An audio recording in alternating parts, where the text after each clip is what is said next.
Не пам'ятаю вже зараз, хто говорив про те, що Крим вдасться відстояти і повернути ще до наступних президентських виборів. Тобто от за каденції цього новообраного президента вдасться повернути вибори. Я думаю, это очень и очень пессимистические такие прогнозы. Я думаю, что значительно раньше будет.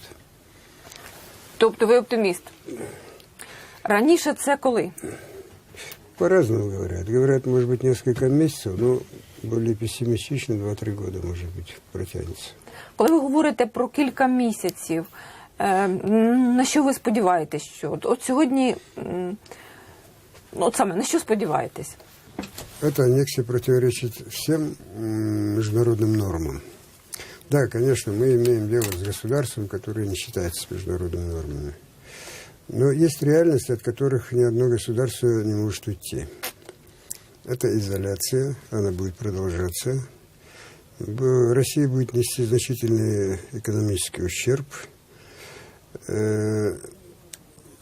Дело в том, что зреет уже очень такое, по нашим сведениям, зреет очень большое недовольство вокруг самого Путина. Да, там авторитарний режим, слово Путіна – це... Ну, але при цьому шалена підтримка в нього в Російській Федерації. Шалена підтримка – это тех людей, которые не у власти. А власть уже понимает вокруг него, к чему все это дело ведет. И развязка, думаю, будет, все-таки, надеюсь, будет очень быстрая.